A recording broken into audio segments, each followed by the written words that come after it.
इस लेक्चर में हम एक्सरसाइज 7.1 के क्वेश्चन नंबर 8 को सॉल्व करने वाले हैं।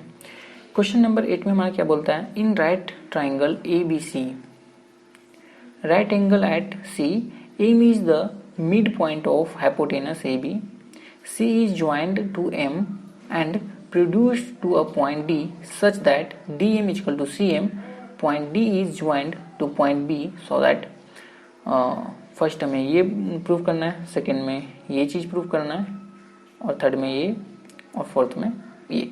ठीक है, हमें ये चारों चीज़ को प्रूव करना है। तो सबसे फर्स्ट क्वेश्चन में क्या क्या बोल रहा है वो हम यहाँ पे समझ लेते हैं। तो क्वेश्चन में जो है वो हमें क्या बोल रहा है कि in right triangle A B C एक राइट ट्राइंगल है। ठीक है, ये ठीक है, ये एक राइट ट्राइंगल है। इसमें जो सी है, एंगल सी जो है वो क्या हमारा 90 डिग्री का एंगल है। ठीक है, ये हम यहाँ पे गिवन है, ये 90 डिग्री का है। उसके बाद एम जो है वो मिड पॉइंट है और point of hypotenuse A B, ये जो हाइपोटेनस है क्योंकि ये राइट एंगल है, राइट ट्राइंगल है। ठीक है, तो इसलिए ये भी जो है वो हाइपोटेनस होगा। तो एम जो है वो इस हाइपोटेनस का मिड पॉइंट है, मतलब कि जब ये मिड पॉइंट है तो ये दो इक्वल पार्ट्स में ये इसे डिवाइड करता है, मतलब एम जो है वो ए बी लाइन को डिवाइड कर रहा है, मतलब ये जो है वो इसके इक्वल होगा। ठीक है, एंड अब यहाँ पे नेक्स्ट है सी जो है वो ज्वाइन करता है एम को। ठीक है, सी जो ये एंगल है यहाँ से एक लाइन आता है जो एम तक मीट करता है, and produce to a point D, और फिर यहाँ से ये डी पॉइंट तक प्रोड्यूस करता है सच दैट यहाँ पे है such that D M equal to C M, यहाँ पे बोला है डी एम जो है वो सी एम। इस तरह से ये आगे बढ़ते हैं, इस तरह से ज्वाइन करते हैं एक दूसरे को कि डी एम जो है वो सी एम के इक्वल होता है। ठीक है, मतलब ये और ये इक्वल होंगे। अब point D join to point B, अब ये डी जो पॉइंट है वो बी को ज्वाइन करता है। ठीक है, ये यहाँ तक दिया हुआ है। अब हमें प्रूव करना है ये चारों चीज को, तो हम एक एक करके देखेंगे, चारों को प्रूव करेंगे। तो सबसे फर्स्ट हमारा ये जो है triangle A M C congruence of triangle B and D, ये जो ट्राइंगल हमारा बनेगा इस ट्राइंगल को हमें प्रूव करना है और कॉन्ग्रुएंस दिखाना। ठीक है, ये जो ट्राइंगल अभी हमारे पास है इसे हमें कॉन्ग्रुएंस बनाना है। तो चलिए इसे बनाते हैं। तो यहाँ पे हमने यहाँ पे गिवन में जो हमें दिए हुए थे कि M is the mid point of A B and D M equal to C M and angle C equal to 90 degree, ये मैंने यहाँ से लिख लिया। अब हमने इस ट्राइंगल को लिया है in triangle A M C and B M D. ठीक है, तो चलिए यहाँ से सॉल्व करते हैं। तो आप सबसे फर्स्ट इसमें देखिए कि डी एम जो है वो सी एम के इक्वल है, क्वेश्चन में दिया हुआ है, गिवन है। सबसे फर्स्ट डी एम जो है वो सी एम के इक्वल है, रीजन इसका गिवन है। दूसरा हमारे पास ये जो बी एम जो है वो ये एम के इक्वल है, तो ये भी हमें यहाँ पे दिया हुआ है, M is the mid point. अब हमने यहाँ से दो चीजें फाइंड कर लिए, अब हमें थर्ड चीज इक्वल करना है। अब यहाँ पे आप देख पाओगे कि ये जो एंगल है वो इस एंगल के इक्वल होगा। ऐसा क्यों? क्योंकि वर्टिकली अपोजिट एंगल्स इक्वल होते हैं। जब कहीं दो लाइनें एक दूसरे को किसी पॉइंट पे मीट करती हैं, क्रॉस करती हैं, तो उसके जो वर्टिकली अपोजिट एंगल्स होते हैं वो इक्वल होते हैं, मतलब ये जो है वो इस एंगल के इक्वल होगा एंड ये जो एंगल है ये इस एंगल के इक्वल होगा। तो सेम, तो इसीलिए यहाँ पे हमारा क्या हो जाएगा, एंगल डी एम डी या फिर डी एम बी या फिर B M D equal to angle ये एम सी, ये एम सी। यहाँ पे हम इसका रीजन भी दे देंगे। हमने तीन चीज यहाँ पे इक्वल दिखा दी है। तो जब हमें तीन चीज मिल चुकी तो ये जो ट्राइंगल है वो क्या है, कॉन्ग्रुएंस है। ठीक है, तो ये यहाँ पे हम सिंपली लिखेंगे, इसलिए triangle A M C congruence of triangle B M D, ये किस क्राइटेरिया के थ्रू होगा, एस, ये एस।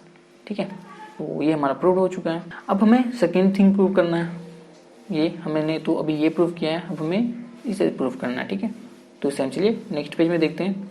तो यहाँ पे देखिए, इसमें जब हम इसे प्रूव करने वाले हैं कि एंगल डी बी सी जो है वो एक राइट एंगल है, मतलब ये जो एंगल है वो एक 90 डिग्री का है, वो हमें प्रूव करना है।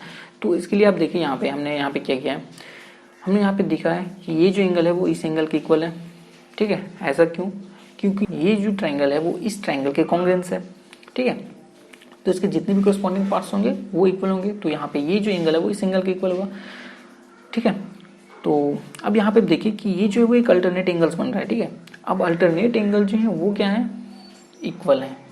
अल्टरनेट एंगल जो है वो क्या है, इक्वल है, ठीक है। अब अल्टरनेट एंगल इक्वल कब होते हैं, जब दोनों लाइन जो है वो कॉन्ग्रुएंस है। देखिए यहाँ पे सॉरी, ये दो लाइन जो है वो पैरेलल है। जब जैसे में ये दोनों लाइन है, ठीक है, ये और ये। अब यहाँ से हमारा जो ये एंगल वो इस एंगल के इक्वल है, तो ये एंगल इक्वल कब होता है, जब ये लाइन जो है वो इस लाइन के क्या होता है, पैरेलल होता है, ठीक है। जब ये दोनों लाइनें एक दूसरे के पैरेलल होती हैं तो इसके जो अल्टरनेट एंगल्स होते हैं, जब कोई थर्ड लाइन इसे क्रॉस करती है तो जो अल्टरनेट एंगल्स होते हैं वो क्या होते हैं, इक्वल होते हैं, ठीक है। तो जब यहाँ पे ये जो अल्टरनेट एंगल इक्वल है तो इट मीन्स डी बी जो है वो ए सी के पैरेलल है। तो इसलिए हम यहाँ पे लिखेंगे भी, तुमने यहाँ पे लिखा these are also alternate angles हैं। जब ये दोनों इक्वल तो हैं, साथ में अल्टरनेट एंगल है, तो अब अल्टरनेट एंगल इक्वल कब होती है, जब डी बी जो है वो ए सी के पैरेलल होगा, तभी ये जो अल्टरनेट एंगल्स हैं वो इक्वल होंगे, ठीक है। तो सिंपली यहाँ पे हम लिखेंगे, इसलिए D B parallel to A सी, ठीक है, ये हमने यहाँ पे लिख दिया। अब नेक्स्ट हमें क्या करना है, यहाँ पे देखिए, जब ये दोनों लाइन जो है वो पैरेलल है, ठीक है, डी बी जो है वो ए सी के पैरेलल है, और ये जो लाइन है बी सी, ये जो साइड है हमारा बी सी, ये क्या करता है, इन दोनों लाइन को क्रॉस करता है, कट करता है, ठीक है। यहाँ पे देखिए ये दोनों जो लाइनें हैं वो क्या करती है, कुछ इस तरह से हमारे पास, ठीक है, और ये जो लाइन है बी सी वो इस तरह से इन दोनों पैरेलल लाइन को क्या करती है, कट करती है। तो यहाँ पे देखिए जो सेम साइड के एंगल्स होते बन रहे हैं इसके, यदि इन दोनों को ऐड करेंगे तो क्या होगा, 180 के इक्वल होगा, क्योंकि यदि पैरेलल लाइन है, ठीक है, और उसे थर्ड लाइन को इंटरसेक्ट कट कर रही है, क्रॉस कर रही है, तो उसके जो वन साइड के सेम साइड के जो एंगल होते हैं, इंटीरियर एंगल, सेम साइड के इंटीरियर एंगल जो होते हैं, यदि उसे हम ऐड करें तो 180 के इक्वल होता है। ये हमने पढ़ा था पहले भी, ठीक है। तो सिंपली यहाँ पे हम क्या करने वाले हैं, लिखने वाले हैं यहाँ पे एंगल डी बी सी जो है, D B C plus angle A C B equal to 180 degree का होगा हमारा, ठीक है। अब यहाँ एंगल डी बी सी ये तुम पता नहीं है, और एंगल ए सी बी जो है, ए सी बी ये 90 डिग्री का है, ये हमें क्वेश्चंस में ही दिया हुआ है, क्वेश्चन में ही दिया हुआ है।